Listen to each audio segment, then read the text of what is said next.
सहनाववतु सहनौ भुनक्तु सह वीर्यं करवावहै तेजस्विनावधीतमस्तु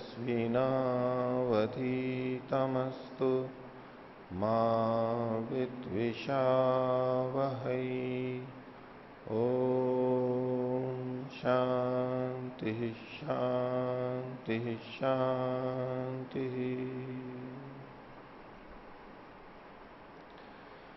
वेदांत दर्शन की 100वीं कक्षा, वेदांत दर्शन के चतुर्थ अध्याय का दूसरा पाद आज भी प्रारंभ करेंगे।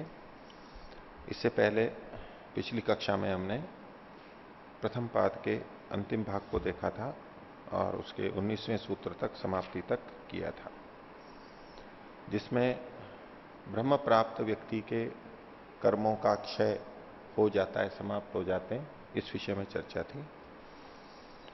तो पिछले पाठ में से किन्हीं को कुछ पूछना है तो पूछ सकते हैं।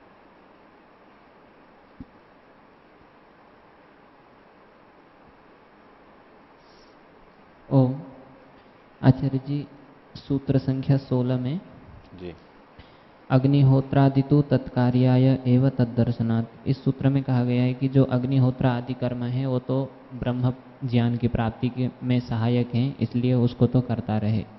लेकिन पहले एक बात आई थी कि जो भी हमारे पास में पुण्य कर्म है उनको हम अपनी इच्छा के अनुसार, अपनी कामना के अनुसार उसका फल प्राप्त कर सकते हैं। जैसे बैंक में पैसे जमा है तो हम उसका किसी भी रूप में उपयोग कर सकते हैं, जितना उससे मिल सकता है उतना। तो अगर किसी व्यक्ति के पास में पुण्य कर्म है तो वो उसके द्वारा ये चाहे कि मेरे को इसका फल ब्रह्म ज्ञान के रूप में मिले, तो क्या परमात्मा उसको उस ज्ञान के रूप में नहीं दे सकता है? तो वो भी कर्म मतलब ब्रह्म ज्ञान के रूप में हो सकते हैं, तो अग्निहोत्र आदि को ही क्यों कहा यहाँ पर? देखिए, यहाँ पर प्रसंग ये है, एक कर्मों के नाश की बात है और अग्निहोत्र आदि चूंकि ब्रह्म ज्ञान में सहायक के रूप में हो रहे हैं तो उनके नाश का प्रसंग नहीं आएगा। अर्थात ऐसे कर्म जो ब्रह्म प्राप्ति में सहायक हैं उनका नाश नहीं होगा, लेकिन ऐसे कर्म जो पाप कर्म है या सकाम पुण्य कर्म है जिनका ब्रह्म प्राप्ति में कोई सहयोग नहीं है, ऐसे कर्म समाप्त हो जाएंगे। अब इसमें यह देखना है, आप जो पूछ रहे हैं कि कर्मों का फल हम अपनी इच्छा अनुसार, हमारी कामना अनुसार ले सकते हैं, ये बात पहले आई थी। तो वेदांत दर्शन में तो कहीं ऐसी बात आई नहीं है, लेकिन ये जो बात कही जाती है वो वेद के मंत्र के आधार पर कि यत कामास्ते जुहुमा तन्नो अस्तु, जिस जिस कामना वाले होके हम आपकी याचना करें, वांछा करें, वह कामना हमारी पूर्ण होवे, सिद्ध होवे। अर्थात जिस कामना से लेके हम परमात्मा की प्रार्थना करते हैं और यत कामास्ते जुहुमा, दान करते हैं, परोपकार करते हैं, त्याग करते हैं, वो कामना है, यानी पुण्य कर्म। पाप कर्म का नहीं है ये यज्ञ का प्रतीक है जुहुमा, और वो पुण्य परोपकार का प्रतीक है। तो परोपकार के कर्मों को, अच्छे कर्मों को, वेद विहित कर्मों को करते हुए उनके फलों को हम अपनी इच्छा अनुसार ले सकते हैं, और वो फल उस रूप में है कि हमें वैसा शरीर, वैसी बुद्धि, वैसा परिवार, वैसे गुरुजन वो प्राप्त हो।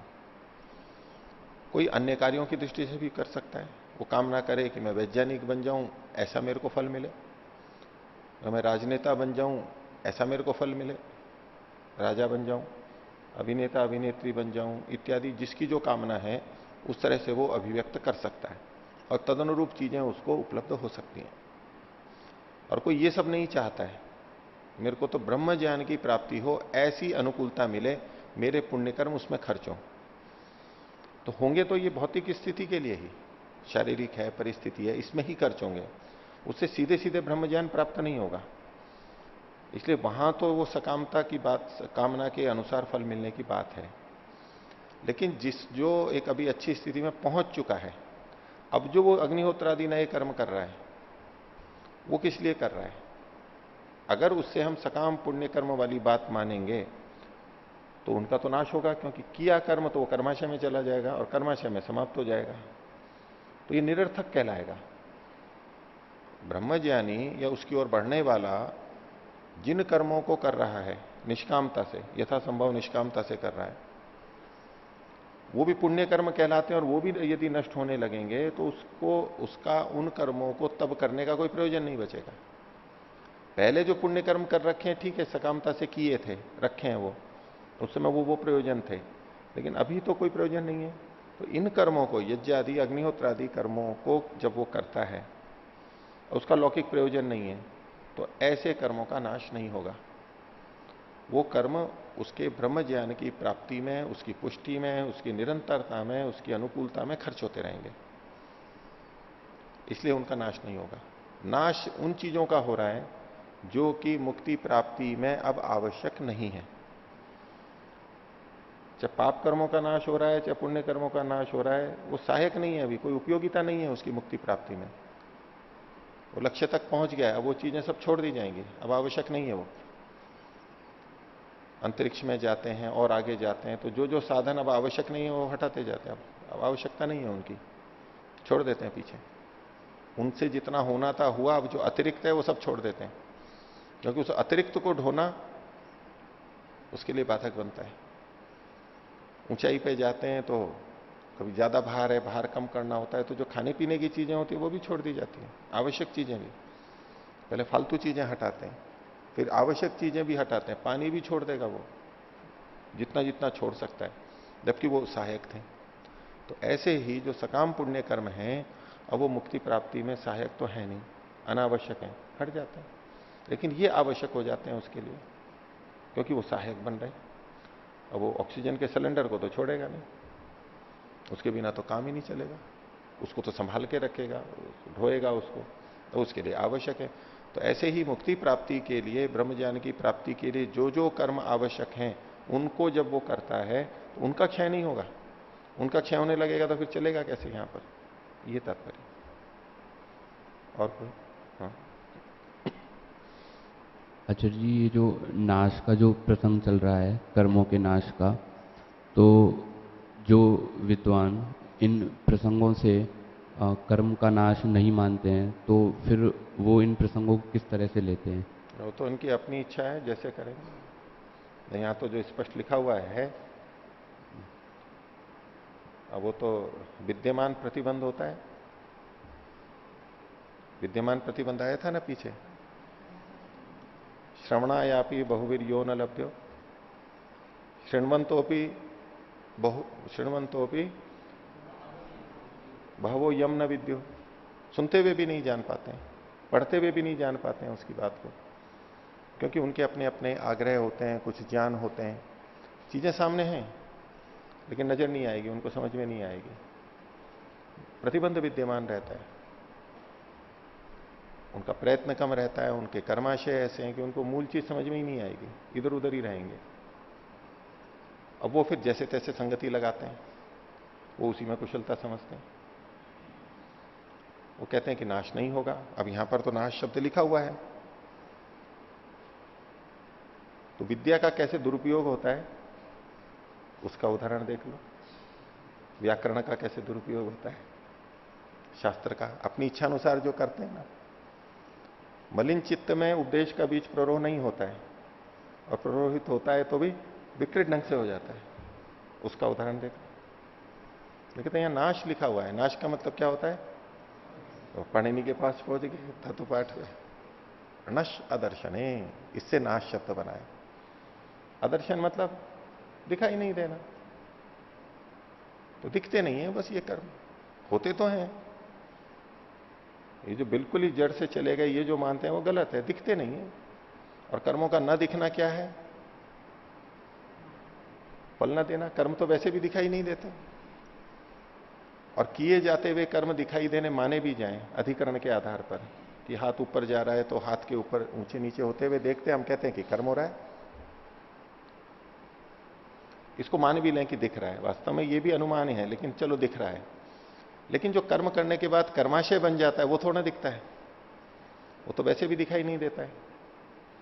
तो न दिखाई देने का मतलब है कि वो कर्म फल नहीं देते, फल देते हैं तो कर्म दिखाई देते हैं, फल मिल रहा है तो कहते हैं अच्छा इसके ये कर्म रहे।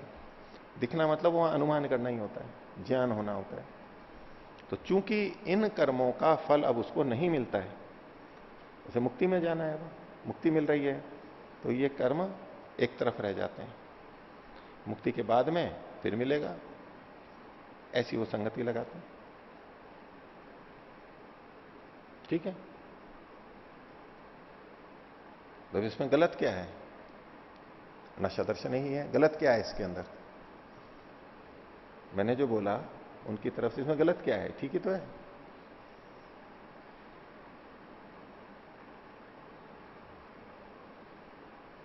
बोलो जी।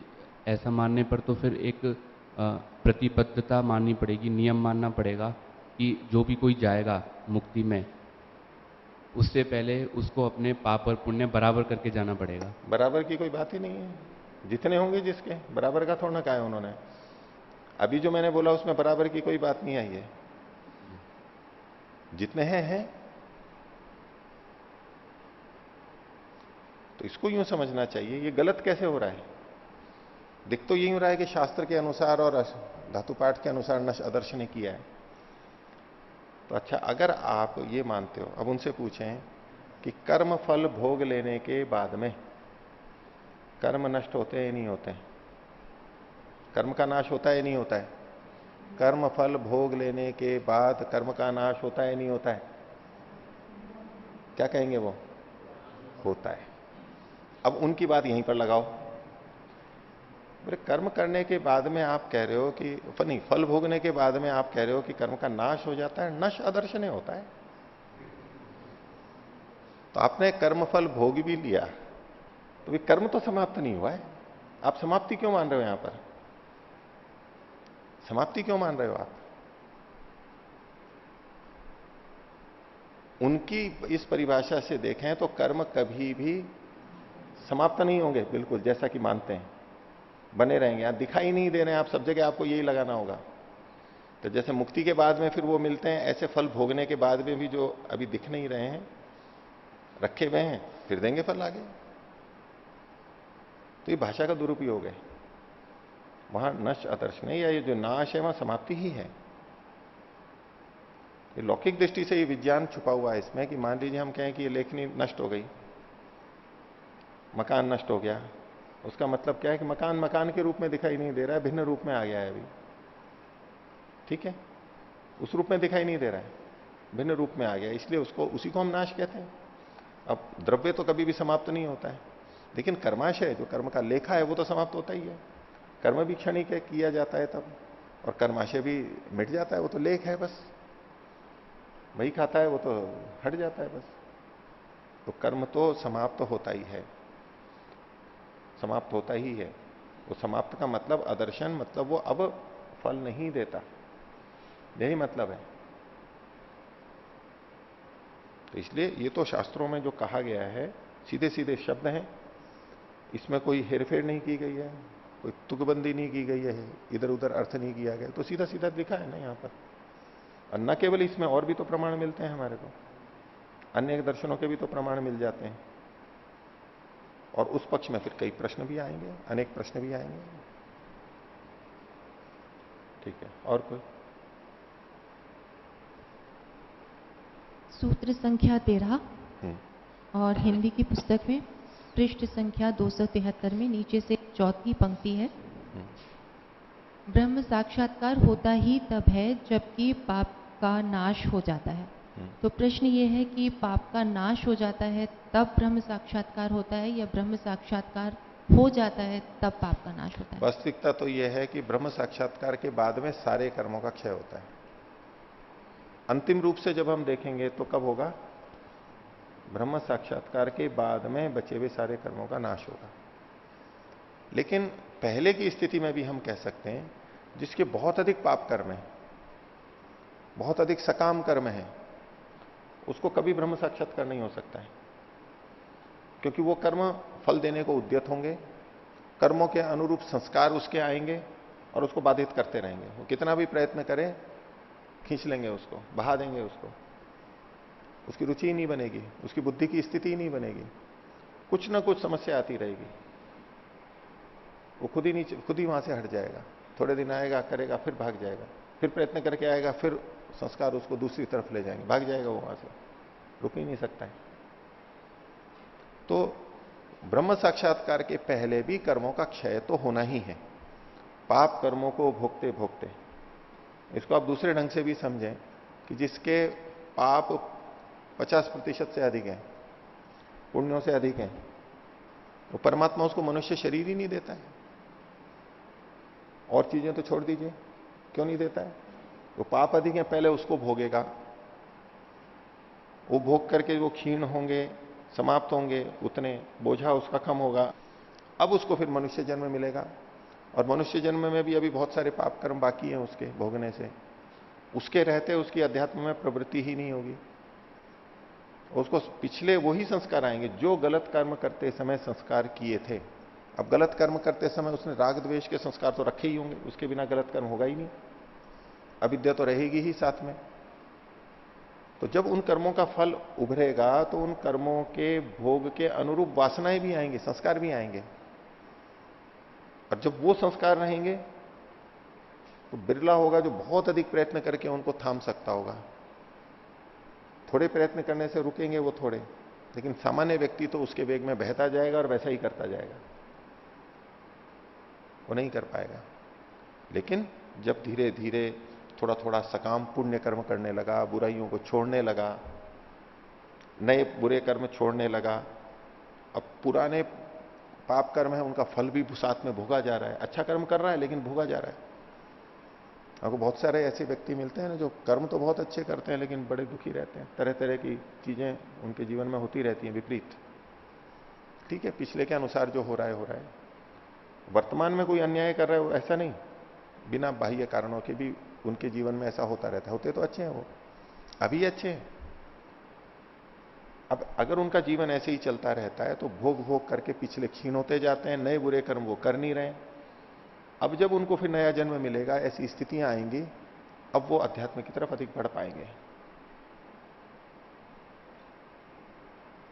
और सकाम पुण्य कर्म भी हैं तो सब चीजें अच्छी अच्छी मिल जाएंगी उनको, संसार की जो जिसको हम अच्छा कहते हैं भौतिक रूप से, सांसारिक स्थूल रूप से, वो सब चीजें बहुत अच्छी मिल जाएंगी, धन वैभव सब भोग सामग्री। और साथ में राग द्वेष के संस्कार भी रहेंगे, अविद्या के संस्कार भी रहेंगे, तो उसी में रमा रहेगा, वो निकल नहीं सकता वहां से आसानी से। तो वो भी भोगते भोगते जब थोड़े क्षीण होंगे, फिर प्रयत्न करेगा, संस्कार क्षीण करेगा, तब जाकर के फिर इस मार्ग पे आता है। एकदम निकल के नहीं आ सकता। एकदम कीचड़ में लथपथ हो, वो एकदम सफेद कपड़े पहने तो नहीं हो सकते, वो शुद्ध नहीं रह सकते, गंदे ही होंगे। पहले मोटा गंदगी हटाएगा, फिर और नहाएगा, फिर और साफ करेगा, फिर साफ कपड़े पहनेगा तो वो साफ रह पाएंगे। नहीं तो इस चक्कर में कि नहीं मैं साफ कपड़े पहनूं, सफेद धुले हुए कपड़े पहनूं, क्या होना है? वो पहनते ही वो फिर गंदे हो जाएंगे, फिर पहनते ही फिर वो गंदे हो जाएंगे। उसको लगेगा कि ये सफेद कपड़े भी क्या है, लोग कहते हैं कि इससे शुद्ध रह जाते हैं, ये गंदे हो जाते हैं तो बार बार। गंदे क्या, वो खुद अंदर से ऐसा है, स्थिति बिगड़ जाती है। बोले मेरे तो इस उपाय ने काम नहीं किया, ये दूसरे लोग तो सफेद कपड़े पहनते हैं तो साफ सुथरे रहते हैं, मेरे तो गंदे हो जाते हैं। मेरे को तो बात समझ में नहीं आई, कहां से आएगी, खुद ने गंदगी लपेट रखी है अपने ऊपर। तो ईश्वर साक्षात्कार के पहले भी समाप्त होते हैं काफी हद तक क्षीण, लेकिन पूरी तरह समाप्ति ईश्वर साक्षात्कार के बाद में होती है।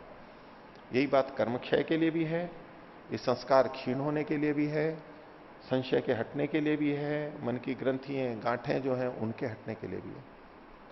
जब तक ईश्वर साक्षात्कार नहीं होगा सारी ग्रंथियां हट ही नहीं सकती, कुछ ना कुछ ग्रंथियां रहेंगी, उलझने रहेंगी, समस्याएं रहेंगी, उलझा हुआ रहेगा वो, अटका हुआ रहेगा वो।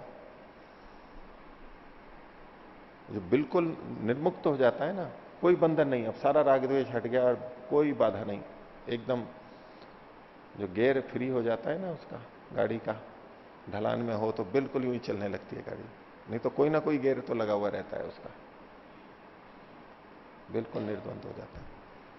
ठीक है, फिर यहाँ इस पंक्ति की संगति कैसे लगेगी? ब्रह्म साक्षात्कार होता ही तब है जबकि पाप का नाश हो जाता है। सारे पाप का नाश नहीं होगा, काफी कुछ का होगा, तभी हो सकता है। एक अंश में लगाएंगे उसको, पूर्णतः लेंगे तो वो वाक्य गलत हो जाएगा। और कोई? तो आगे चलेंगे।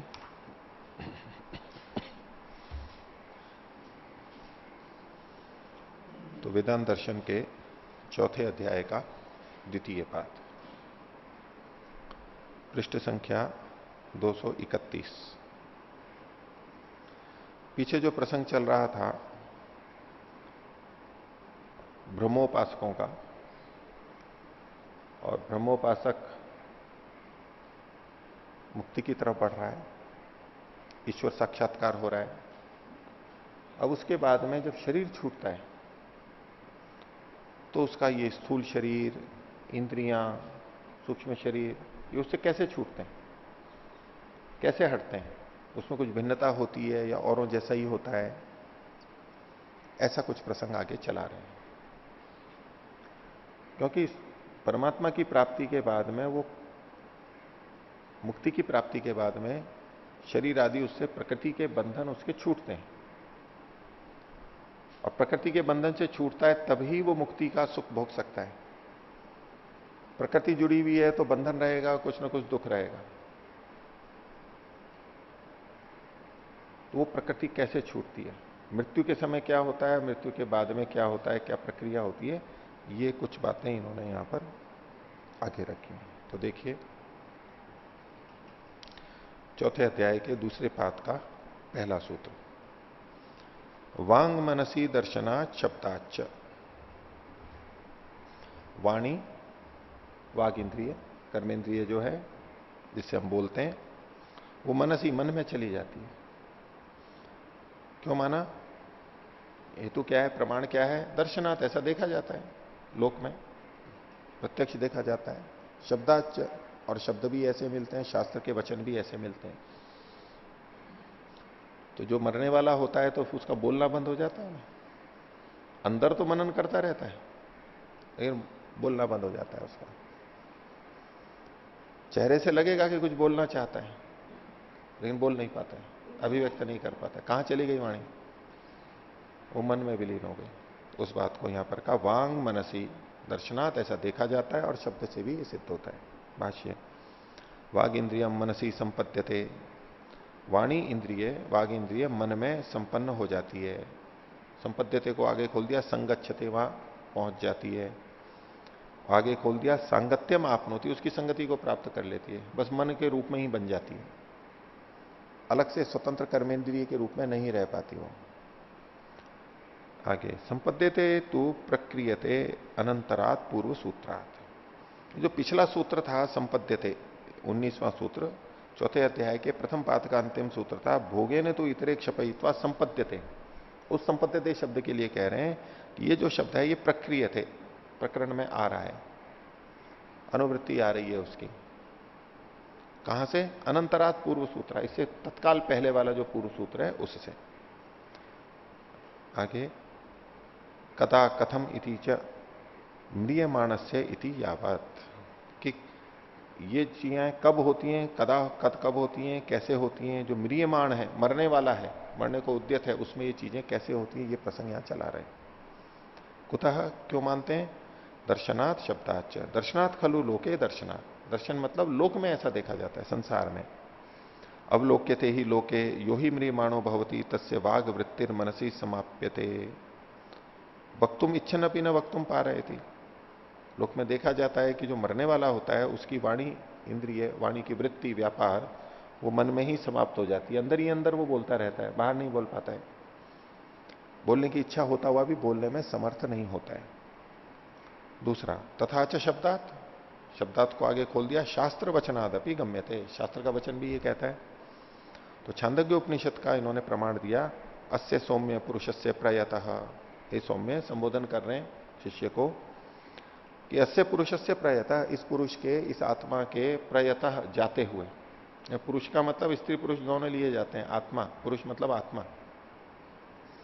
इस जाते हुए पुरुष के, मृत्यु को प्राप्त होते हुए पुरुष के, वांग मनसी संपत्त्यते, वाणी मन में संपन्न हो जाती है, पहुंच जाती है, लीन हो जाती है। और मन कहां जाता है? तो मन प्राणी, मन प्राण के अंदर लीन हो जाता है। ये पहला सूत्र हुआ। आगे इन्होंने भूमिका में प्रश्न उठाया दूसरे सूत्र की, कि आपने केवल वाणी वाणी के बारे में कहा, बाकी इंद्रियों का क्या, उनका क्या होता है? तो प्रश्न किया इन्होंने, अस्तु तावत वाचो मनसी सांगत्यम संवेशो वा। ठीक है, वाणी मन में संगत हो जाती है, उसका संवेश हो जाता है, प्रवेश हो जाता है, वहां स्थित हो जाती है।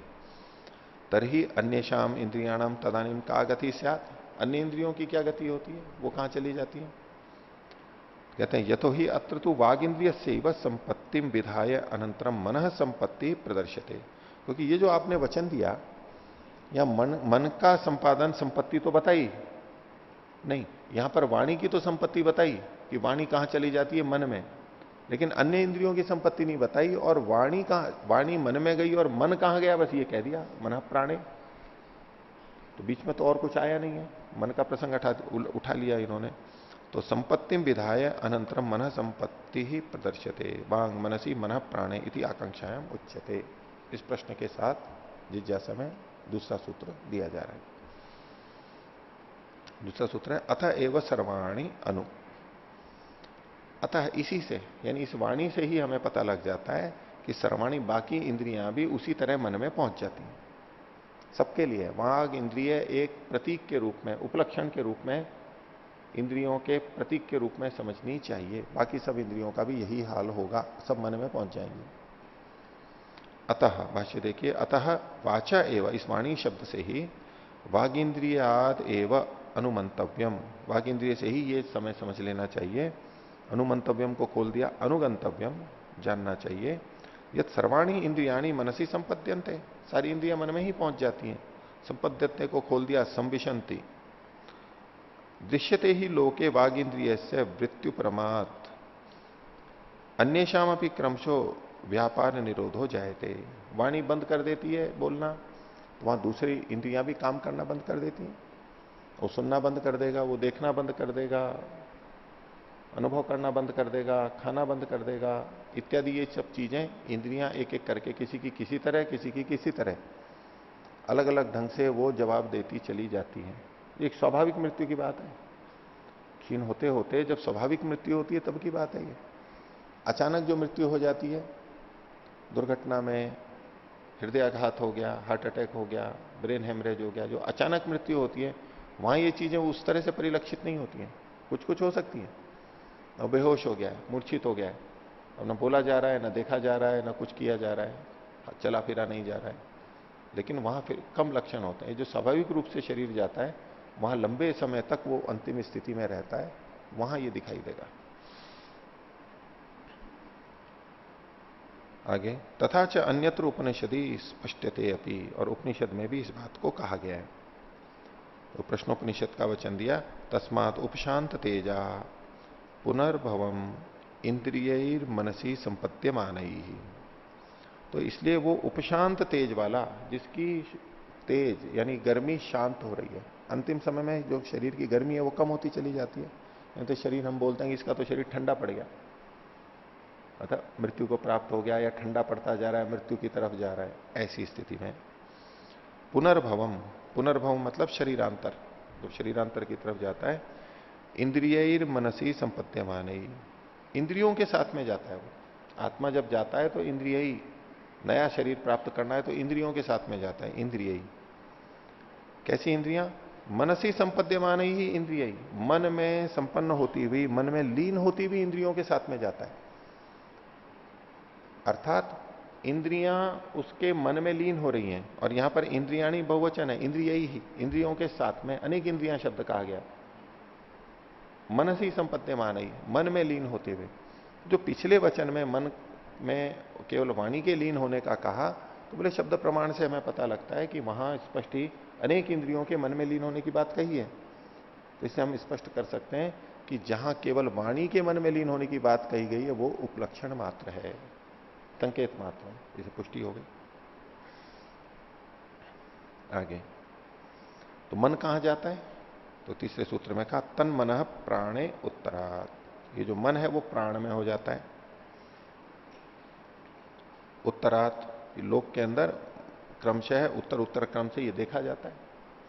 भाष्य देखिए, यस्मिन मनसी सर्वाणी वाग इंद्रियाणी वागादीनी इंद्रियाणी संपद्यन्ते, जिस मन में वाणी आदि कर्मेंद्रियां और अन्य भी ज्ञानेन्द्रियां लीन हो जाती हैं, तत्खलु मन प्राणे संपद्यते, वो मन कहां पहुंच जाता है? अब प्राण में पहुंच जाता है।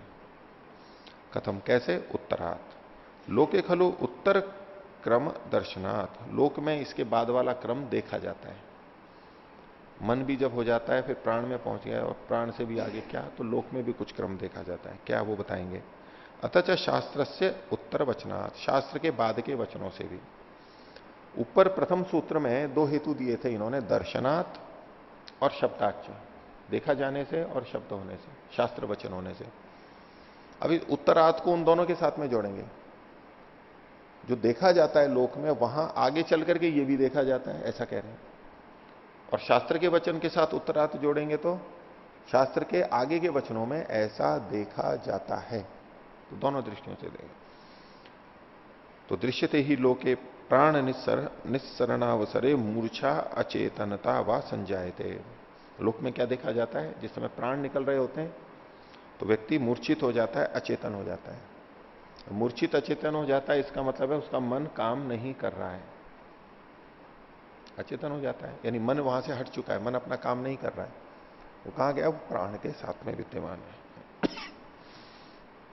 तथा शास्त्रे च, और शास्त्र में भी कहा, वो पिछला वाला वचन ही दिया कि मनः प्राणे, मन प्राण में विलीन हो जाता है। संपद्यते इति अन्वय, पीछे से संपद्यते को साथ में जोड़ देंगे, क्योंकि पीछे कहा था वांग मनसी संपद्यते, मनः प्राणे, तो मनः प्राणे संपद्यते उसके साथ साथ जुड़ जाता है। आगे अब ये प्राण है, ये कहां पर चला जाता है? तो चौथे सूत्र में कहा सो अध्यक्षे तद उपगमादिभ्य, ये जो प्राण है वो इसके अध्यक्ष, उसके स्वामी, उसमें चला जाता है। तो सब प्राण अर्थात प्राणन शक्तिमान, मुख्य प्राणों, प्राणन शक्ति वाला जो है मुख्य प्राण है। प्राण 5 या 10 माने जाते हैं, इसमें से ये मुख्य प्राण है, केवल एक ही लेकर के चल रहे हैं। प्रथम जो है वो अध्यक्ष तेजसात्मक तेज स्वरूप है, जो तेज स्वरूप है, तेजस्वी है, उस अध्यक्ष में इन सबके स्वामी प्राण में चला जाता है। तो इसलिए अगला वचन यहां पर मिलता है प्राण तेजसी, प्राण तेज में चला जाता है। मनः प्राणे, प्राण है तेजसी, वाणी आदि इंद्रियां मन में, मन प्राण में, और प्राण तेज के अंदर चला जाता है। यही छांदोग्य उपनिषद का वचन है। कैसे पता लगता है? तो संपद्यते संविशति कथम प्रतीयते तद उपगमादिभ्य, उसी उपगम आदि से, उपगम मतलब उपलब्धि से, कस्य उपलब्ध्यादिभ्यो हेतुभ्य है, उन्हीं उपलब्धि आदि हेतुओं से देखा जाता है, शास्त्र में वचन मिलता है। उक्तम ही, जैसा कि कहा है, बृहदारण्यक उपनिषद का वचन दिया, एवं एव इमम आत्मानम अंतकाले, तो इसी प्रकार से इस आत्मा को अंतिम समय में, मृत्यु के समय में, सर्वे प्राणा अभिसमायंती, सारे के सारे प्राण पहुंच जाते हैं, उसमें लीन हो जाते हैं, उससे युक्त हो जाते हैं। यत्र तत् ऊर्ध्वश्वासी भवती, जहां पर ये ऊर्ध्व श्वास वाला हो जाता है, ऊपर की तरफ सांस उठने लगते हैं। जब मरने लगता है, बोले इसके तो सांस उठ रहे हैं, तो प्राण उठ रहे हैं इसके, ये जो कथन आते हैं वो ऊपर की तरफ जाने लग जाता है, ऐसा कथन। तम उत्क्रामंतम प्राणो अनुत्क्रामती, उसके आत्मा के निकलने पर प्राण भी उसके साथ साथ निकलने लग जाते हैं। तो प्राण कहां जाता है? वो अपने अध्यक्ष, अपने स्वामी तेज में, तेज को यहां पर आत्मा से जोड़ करके कथन किया गया है, इसलिए इन्होंने आगे लिखा तेजो ही आत्मगुण है ऊष्माख्यो। ये जो तेज है ये किसका? आत्मा का गुण है, ऊष्मा नामक। ये न शरीरम उष्मायते, जिससे शरीर गर्म रहता है। शरीर की गर्मी का कारण क्या हुआ? आत्मा। कमरा गर्म क्यों है? कुछ कोई अग्नि आदि, कोयला, सिगड़ी जो भी है, हीटर है, उससे हुआ। तो जो शरीर में ऊष्मा है वो किसके कारण से है? शरीर के कारण से। इन्होंने यहां पर ऐसा लिखा है, हालांकि इसका तात्पर्य आगे स्पष्ट होगा। अभी सीधे सीधे आत्मा नहीं ले लेना। आत्मा का मतलब यहां पर आगे चल करके स्पष्ट होगा कि आत्मा सूक्ष्म शरीर के साथ में जाता है, उसके सहित है। ऊष्मा सूक्ष्म शरीर की आगे मानी जाएगी, लेकिन उसको भी यहां पर आत्मा शब्द से ही कहा जा रहा है, क्योंकि शरीर छोड़ के वही जा रहा है, उसके साथ साथ जा रहा है। क्योंकि जो जीवात्मा है, शुद्ध आत्मा है, उसमें तो ये गुण होता ही नहीं है। अगर आत्मा में ऊष्मा मानी जाए तो क्या दोष आ जाएगा? गर्मी मानी जाए तो क्या दोष आ जाएगा? किस सिद्धांत की हानि होगी? किस सिद्धांत की हानि होगी? नहीं, भौतिक हो जाए नहीं, कोई बात नहीं। भौतिक क्यों हो जाएगा? गर्मी भौतिक होती है। अग्नि, ऊष्मा अग्नि महाभूत की है, उसके अलावा भी हो सकती है। चलो, भौतिक नहीं है, इसकी अपनी है। अपनी है तो मानने से दोष क्या हुआ? रूपवान हो जाएगा। अग्नि रूपवान होती है। ऊष्मा दिखाई देती है, ऊष्मा दिखाई देती है, तो रूपवान क्यों हो जाएगा?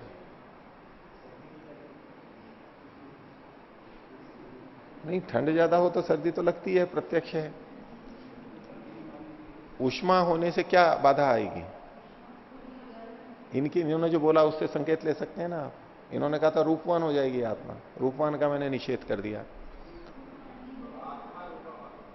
आत्मा रूपवान कैसे होगी? ऊष्मा से रूपवान का क्या मतलब है? एक जना बोलो। ऊष्मा का ग्रहण किस इंद्रिय से होता है? गर्मी का ग्रहण किस इंद्रिय से होता है? स्पर्श इंद्रिय से होता है। तो यदि वो ऊष्मा वाली है तो क्या निकल के आएगा? स्पर्शमान हो जाएगी वो, इंद्रिय ग्राह्य हो जाएगी वो। स्थूल रूप से कह देते हैं स्पर्श इंद्रिय ग्राह्य हो जाएगी, जबकि वो स्पर्श इंद्रिय से गृहित नहीं होती है। आत्मा स्पर्श इंद्रिय से गृहित नहीं होता है। न रूप से देखा जाता है, न चक्षु इंद्रिय ग्राह्य है, न श्रोत इंद्रिय ग्राह्य है, न रसन इंद्रिय ग्राह्य है, न घ्राणेन्द्रिय ग्राह्य है, और न स्पर्श इंद्रिय ग्राह्य है। इंद्रिय ग्राह्य बन जाएगा यदि हम आत्मा में ऊष्मा मान लेते हैं, उसकी अपनी स्वयं की। भौतिकता की कोई बात नहीं है। मोटे तौर पे तो जब हम कहेंगे भौतिक हो जाएगा तो हम ये मान के चल रहे हैं कि आत्मा में अपना ऊष्मा नहीं है, ये मान के। लेकिन अगर आत्मा की अपनी ऊष्मा मानी जाए तो क्या हो, ये प्रश्न था। अब उसको यूं नहीं कहेंगे कि वो भौतिक हो जाएगा, उसको कहेंगे वो स्पर्श वाला हो जाएगा फिर तो, क्योंकि ऊष्मा का ज्ञान तो हमारे को स्पर्श से होता है, और वो स्पर्श इंद्रिय ग्राह्य नहीं है, उसमें स्पर्श नहीं है। इसलिए आत्मा का अपनी ऊष्मता, ऊष्मा का जो ये कथन किया, इसको गौण रूप से ही स्वीकार करके चलना चाहिए। क्योंकि देखो अगला पूर्व पक्षी प्रश्न कर ही रहा है 5वें सूत्र की भूमिका में, तत्र पूर्व पक्षम अवतार रही थी। सूत्रकार कह रहे हैं, बोले भूतेषु तच्छ्रुते है। बोले गर्मी तो भूतों में देखी जाती है, अग्नि महाभूत में देखी जाती है। भाष्य, अध्यक्ष इत्युच्यते, यहां अध्यक्ष शब्द तो कहा जा रहा है, लेकिन कहा पाठ में क्या कहा है, मूल में प्राणस तेजसी, प्राण तेज में चला जाता है। और अस्ति तेजो विधायका श्रुति, तेज को बताने वाली श्रुति भी है। तेजश्च भूतेषु गण्यते, ये प्राणस तेजसी, ये तेज की विधायिका श्रुति हो गई। प्राण तेज में चला जाता है। और तेज क्या है? तेज तो भूतेषु गण्यते, भूतों में गिना जाता है, 5 भूतों में। तच्छ्रुते है तस्य श्रवणात्, वो भी सुना जाता है, यानी शास्त्र का वचन मिलता है तेज का कथन। उसके लिए वचन दिया पृथिव्यापस तेजो वायुर आकाश। तो यहां पर 5 भूतों के अंदर तेज भी कहा गया है, ये तो भूत है। इति तस्मात् कथम तेजसी प्राण संपद्यते इति प्रश्न। ये प्राण तेज में चला जाता है, ये कैसे? भूतों में इसमें कैसे चला जाता है? तेज शब्द से, और फिर आपने अध्यक्ष ले लिया। तो उसका उत्तर दे रहे हैं समाधत्ते, नहीं कस्मिन दर्शय तो ही। बोले कि आप जो कह रहे हो कि तेज में चला जाता है, तो केवल तेज में नहीं, ये तो शरीर की दृष्टि से आत्मा तो औरों के साथ भी रहता है, केवल तेज ही नहीं। तेज ही क्यों चुन रहा है? अगर ये तेज का मतलब अग्नि महाभूत ही होता तो ये जो सारी इंद्रियों जिसमें मन में गई हैं, और ये मन तेज में ही क्यों जाता, बाकी भूतों में क्यों नहीं चला जाता? तेज का कथन ही क्यों है? जबकि आत्मा के साथ तो, आत्मा को तो इन सब भूतों से युक्त कहा गया है, उसको दिखा रहे हैं।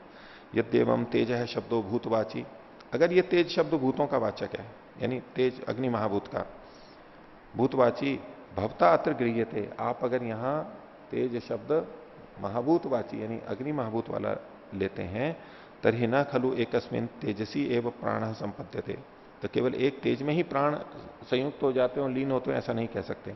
किंतु आत्मनो अनेकस्मिन अवस्थानात् सो अपि अनेकस्मिन अवतिष्ठते, आत्मा के अनेक भूतों में ठहरा हुआ होने से ये मन भी, ये प्राण भी अनेकों में स्थित होना चाहिए, लीन होना चाहिए, मात्र अग्नि में ही क्यों, तेज में ही क्यों। दर्शयतः ही, जैसा कि शास्त्र में कहा है, तथा ही श्रुति स्मृति दर्शयता, श्रुति और स्मृति दिखा रहे हैं। दर्शयता दो के लिए कह दिया गया। कैसे? पृथ्वीमय आपोमयो वायुमय आकाशमय तेजोमय। ये आत्मा कैसा है? इससे पहले आत्मा का वर्णन चल रहा है। बृहदारण्यक उपनिषद का वचन है कि आत्मा कैसा है? पृथ्वीमय है। उसको आपमय भी कहा, तेजोमय भी कहा, वायुमय भी कहा, आकाशमय भी कहा। तो केवल तेज में ही विलीन हो रहा है, तेजोमय ही क्यों कह रहे हैं? बाकी चार भी तो महाभूत हैं। और आगे कहा मनुस्मृति का श्लोक, अण्व्यो मात्रा विनाशिन्यो दशार्धानाम तु यह स्मृता। दशार्ध 10 के आधे यानी 5, इनकी जो सूक्ष्म मात्रा, अण्व्यो मात्रा यानी जो सूक्ष्म तन्मात्राएं हैं, वो जो कि विनाशिन्य है, विनाश को प्राप्त होती है, नष्ट हो जाती हैं, यानी अपने कारण अहंकार में विलीन हो जाती हैं, ऐसी जो वो हैं। ताभी सार्धम इदम सर्वम संभवत्यानुपूर्वशः। उन सबके साथ साथ ये सारी चीजें उत्पन्न होती हैं। कैसे? अनुपूर्वश, संभवत्यनुपूर्वश। अनुपूर्व मतलब सूक्ष्म से स्थूल, स्थूल से फिर और स्थूल होते होते ऐसे वो प्रकट होती है। और प्रलय अवस्था में स्थूल से सूक्ष्म, सूक्ष्म सूक्ष्म होते होते ये सारा का सारा उत्पत्ति और प्रलय का क्रम चलता है इनमें। तो किंतु प्राणस तेजसी इत्यत्र तेजस्तु आत्मधर्म उष्माख्यो वेदितव्यो। या प्राणस तेजसी जो कहा गया है, ये तेज का मतलब अग्नि महाभूत नहीं है, ये आत्मा का उष्म गुण समझना चाहिए। ब्रह्ममुनि जी का मत है ये। तेजस्व आत्मधर्म जो कि उष्मा नाम का है, जानना चाहिए। यद विषय वक्षति सूत्रकार, जिसके लिए सूत्रकार स्वयं आगे कहेंगे, अस्यैव चोपपत्ते एष ऊष्मा। 11वां सूत्र है कि इसी से उसकी उपपत्ति होती है, सिद्धि होती है कि ये ऊष्मा उसकी है। किसकी है?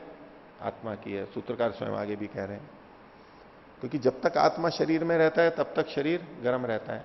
जब आत्मा चली जाती है तो शरीर गर्म नहीं रहता, ठंडा पड़ जाता है।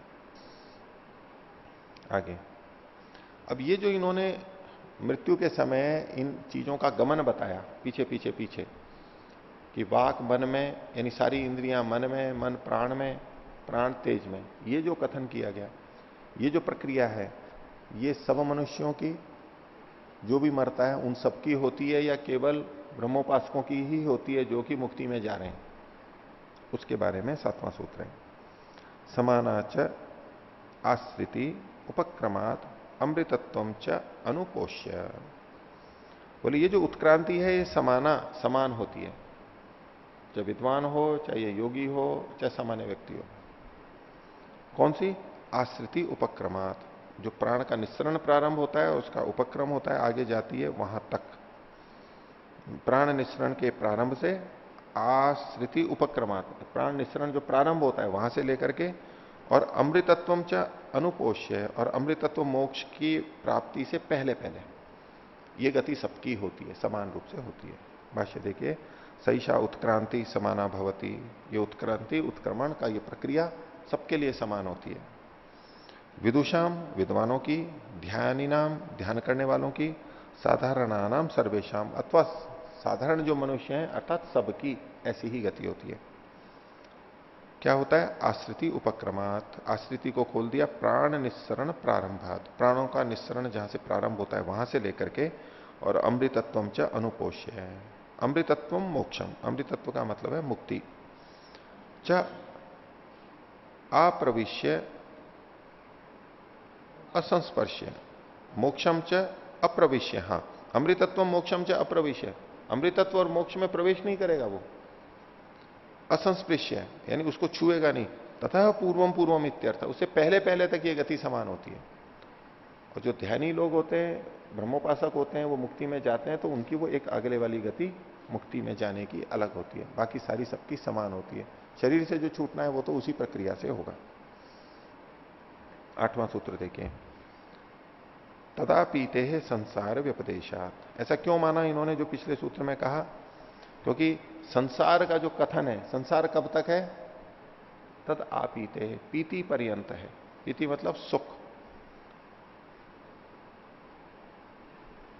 चन्नो देवी रविष्टय आपो भवंतु पीतय, पीति, आपीति तक संसार का कथन माना जाता है। मुक्ति में जब तक नहीं गया उससे पहले पहले का जितना है वो उसका बंधन ही माना जाएगा, संसार ही माना जाएगा, कुछ ना कुछ बंधन वहां बना रहेगा। भाष्य देखिए, तेज खलु उत्क्रांति संक्रांत्यो अधिष्ठानम। ये जो तेज है ये उत्क्रांति और संक्रांति का अधिष्ठान है, आधार है। आत्मनो लिंगम सूक्ष्म शरीरम वा, और ये आत्मा का लिंग है। ये जो है ये जो उष्मा है, इसको ये चिन्ह है, क्या है? आत्मा का चिन्ह है। और चिन्ह है का मतलब खोल दिया, सूक्ष्म शरीर है। सूक्ष्म शरीर को लिंग शरीर भी कहते हैं, इससे आत्मा का बोध होता है उस स्थिति में भी। तो अब यहां से सूक्ष्म शरीर को जोड़ दिया इन्होंने। यावत संपत्तिर ब्रह्म संपत्तिर भवे तावत प्रवर्तते। तो ये जो लिंग शरीर है या सूक्ष्म शरीर है, ये कब तक उसके साथ में रहता है? जब तक ब्रह्म की संपत्ति यानी मुक्ति की प्राप्ति नहीं हो जाती। स्थूल शरीर तो छूट जाएगा और ब्रह्म की प्राप्ति तक सूक्ष्म शरीर भी साथ में रहेगा। उतः कैसे ऐसे माना?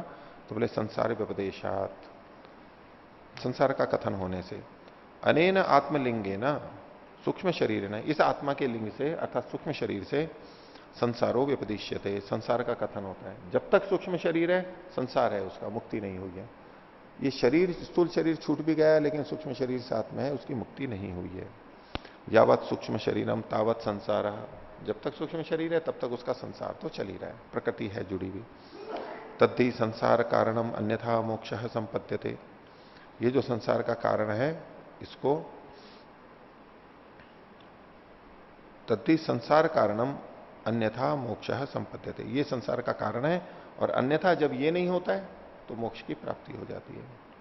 उसके लिए वचन दिया छांदोग्य का, एषः संप्रसादो अस्मात् शरीरात समुत्थाय, ये जो संप्रसाद आत्मा है इस शरीर से ऊपर उठ करके परम ज्योति रूप संपत्ति है और परम ज्ञान स्वरूप परमात्मा को प्राप्त करके स्वयं रूपेण अभिनिष्पत्यते, वो अपने रूप में आ जाता है। उससे पहले वो पूर्णतः अपने रूप में नहीं था, अपने रूप में होते हुए भी अपने रूप में नहीं दिखाई दे रहा था, अनुभव में नहीं आ रहा था। अपने आप में आत्मा तो जैसा है वैसा ही है लेकिन वो अनुभव में नहीं आता है वैसा। और एक वचन दे रहे हैं कठोपनिषद का, हंत इदम प्रवक्ष्यामि गुह्यम ब्रह्म सनातनम, ये प्रिय तेरे को मैं ये बताता हूं, देखो कहूंगा इस गुप्त गुह्य छुपे हुए सनातन ब्रह्म को, परमात्मा को।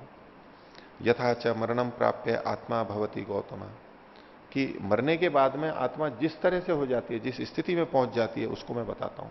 मृत्यु के बाद में क्या गति होती है हमें वैसे तो पता नहीं लगती है, मृत्यु के बाद में क्या होता है।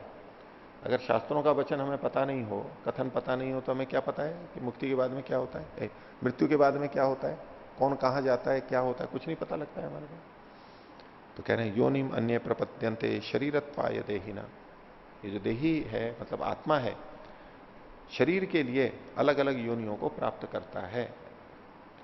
स्थाणुम अन्य अनुसंयंती यथा कर्म यथा श्रुतम, और कुछ स्थाणुत्व को प्राप्त करते हैं यानी स्थिर वृक्षादि को प्राप्त करते हैं, वृक्षादि बन जाते हैं, कुछ अन्य प्राणी बन जाते हैं। किस आधार पे? यथा कर्म यथा श्रुतम, जैसा उनका कर्म होता है और जैसा उनका सुना हुआ होता है यानी ज्ञान होता है। ज्ञान कर्मणि समन्वयरभेते, यथा कर्म यथा श्रुतम, दोनों चीजें साथ में चलती है, एक कर्माशय और संस्कार। यथाश्रुत मतलब जो संस्कार है, जो अनुभव ले लिया है उसके अनुरूप उसको जन्म मिलता है, दोनों चीजें साथ चलती है। इसमें गीता का भी एक प्रमाण दे रहे हैं, आ ब्रह्म भुवना लोकात पुनरावर्तिनो अर्जुन, कि ब्रह्म प्राप्ति का जो लोक है, आ ब्रह्म भुवनात्, ब्रह्म लोक की प्राप्ति से पहले पहले जितने भी लोक हैं उन सब में पुनरावृत्ति देखी जाती है, यानी एक से छोड़ के फिर जन्म फिर जन्म फिर जन्म, जन्म जन्म चलता रहता है। जन्म मरण का चक्र तो ब्रह्म प्राप्ति ब्रह्म लोक को प्राप्त करने पर ही छूटता है। आगे देखिए 9वां सूत्र, सूक्ष्मम प्रमाणतश्च तथा उपलब्धे है। तो ये जो तेज इन्होंने कहा वो कैसा है कि सूक्ष्म है, ऐसा ही उपलब्ध होता है, शास्त्रों में ऐसा वचन मिलता है। प्रमाणतश्च, प्रमाण से ये सिद्ध होता है। प्रमाण का मतलब यहां पर है मापन में, कैसा है वो? सूक्ष्म है, प्रमाणतः सूक्ष्म है। अथच तदिदम तेजो रूपम आत्मलिंगम, ये जो तेजो रूप आत्मा का लिंग है यानी सूक्ष्म शरीर है, ये प्रमाणतः सूक्ष्म अस्ति, सूक्ष्म स्वरूप वाला है। तथा उपलब्धे जीवात्मा साकम स्थूल शरीरात यद्वा स्थूल शरीर संबंधी नाड्यादिभ्यो निष्क्रमणोपलब्धे है। जीवात्मा के साथ में उसके उपलब्ध होने से, कहा शास्त्र में वचन होने से, और स्थूल शरीर से, स्थूल शरीर से आत्मा के साथ साथ जाता है ये कथन होने से, और स्थूल शरीर से संबंधित नाड़ियों से जब वो निकलता है उसका भी कथन मिलता है। इससे निष्क्रमणोपलब्धे को खोल दिया, निष्क्रमण का प्रसंग होने से। तो इसके लिए कठोपनिषद का एक वचन दिया, विश्वंगन्या उत्क्रमणे भवंती। वहां पर 101 नाड़ियों का कथन किया गया। एक नाड़ी ऐसी है जिससे वो ऊपर की तरफ जाता है, मूर्धा की तरफ निकल रही है, उससे मुक्ति को जाता है। वहां का जो कथन है 101 नाड़ियों में से एक नाड़ी ऐसी है जिसके माध्यम से जाता हुआ वो मुक्ति की तरफ जाता है, और बाकी बची हुई है उन 100 से क्या होता है, उसके लिए ये वचन है विश्वंग अन्या उत्क्रमणे भवंती। विश्वंग का मतलब हुआ विविध प्रकार से, नाना प्रकार से, नाना गति वाली। अन्य, अन्य मतलब अन्य 100, विश्वंग मतलब भिन्न भिन्न प्रकार से जो गतियां करती हैं, ऐसी जो अन्य हैं वो उत्क्रमणे भवंती, उत्क्रमण के समय होती हैं। जब यहां से शरीर छोड़ने के लिए जाता है तो कोई किसी नाड़ी से, कोई किसी नाड़ी से अपने अपने कर्मों के अनुसार अलग अलग ढंग से निकल के जाता है, भिन्न भिन्न रूपों में निकल के जाता है। जो मुक्ति में जाता है उसके लिए एक ही गति है, 100 में से जो एक है 101 भी उसी से जाता है। ऐसा आत्मा निष्क्रामति चक्षुष्टो वा मूर्धनो वा अन्यभ्यो वा शरीर देशेभ्य। तो मृत्यु के समय में आत्मा कहां से निकल के जाती है, ये प्रश्न उठता रहता है, लोगों में भी प्रचलित है।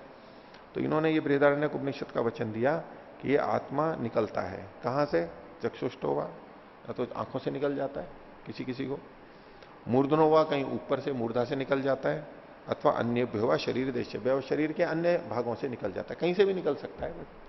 और सूक्ष्म में निकलने में उसको कोई बाधा नहीं है, उसके लिए मार्ग की आवश्यकता नहीं है, वो कहीं से भी निकल जाता है, लेकिन भिन्न भिन्न रूप से निकलता है। ये कथन यहां पर किया गया। 10वां सूत्र, नोपमर्देन अतः, न उपमर्देन, न उपमर्देन अतः, अतः उपमर्देन न। भाष्य देखिए, अतः मतलब इस कारण से, सूक्ष्मत्वात् स्थूल शरीर उपमर्देन, स्थूल शरीर नाशेन सह नेदम सूक्ष्म शरीरम नश्यति। क्योंकि ये सूक्ष्म होता है और आत्मा के साथ साथ चला जाता है, इसलिए स्थूल शरीर के नाश होने के साथ साथ उसको हम जला देते हैं या कुछ भी ढंग से वो नष्ट होता है स्थूल शरीर, उसके साथ साथ ये सूक्ष्म शरीर नष्ट नहीं होता। न उपमर्दे न अतः, इसलिए वो नष्ट नहीं होता, साथ में जाता है और सूक्ष्म होता है।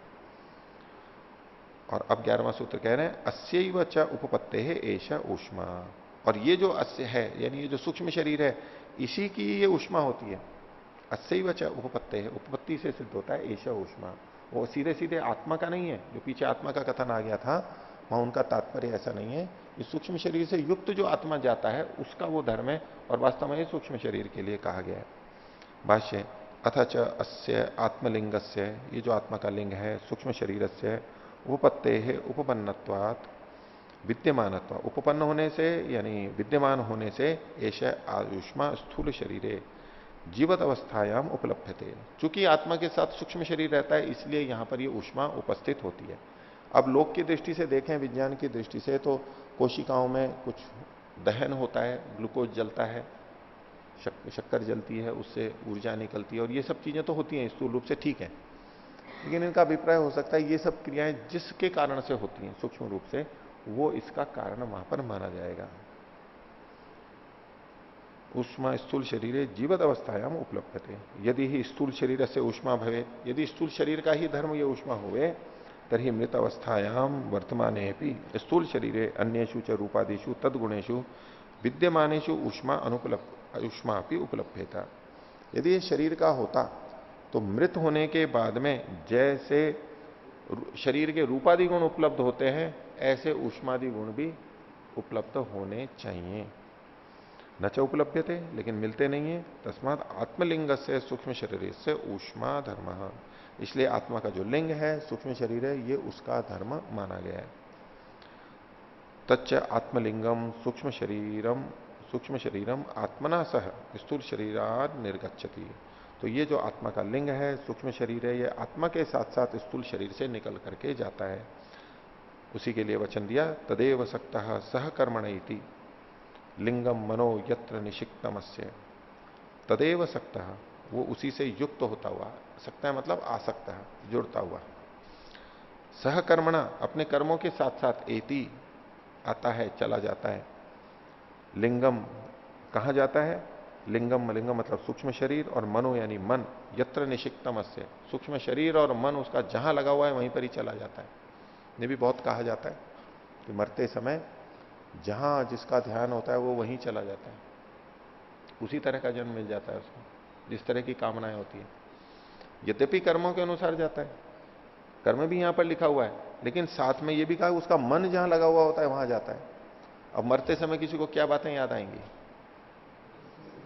जैसा जीवन में जिया है, जैसे संस्कार हैं, भोगों के संस्कार हैं तो वो याद आएंगे, अध्यात्म के संस्कार हैं तो वो आएंगे।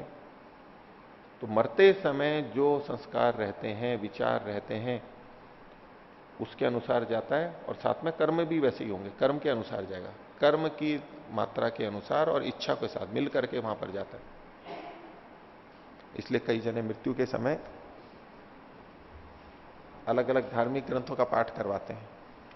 कोई ओम जप कराता है, कोई गायत्री का कराता है, कोई मृत्युंजय मंत्र का, कोई गीता का पाठ कराता है, कोई वेद मंत्रों का कराता है, अपने अपने हिसाब से। क्यों? कि चलो इसके मन में कुछ ये रहेगा, इस तरफ केंद्रित रहेगा तो इसकी गति कुछ ठीक होगी, आध्यात्मिक गति होगी। लेकिन जब मन में पिछले संस्कार हो ना प्रबल, तो ये बाहर के कुछ भी सुनाई नहीं देते। ये तो सामान्य अवस्था में भी किसी का मन इधर उधर लगा हो तो भले ही वेद मंत्र चल रहे हो या कुछ श्लोक पाठ चल रहा हो, उसको कुछ भी नहीं लगेगा, मन तो कहीं और है। तो आज का पाठ इतना ही रखते हैं। प्रणव करें।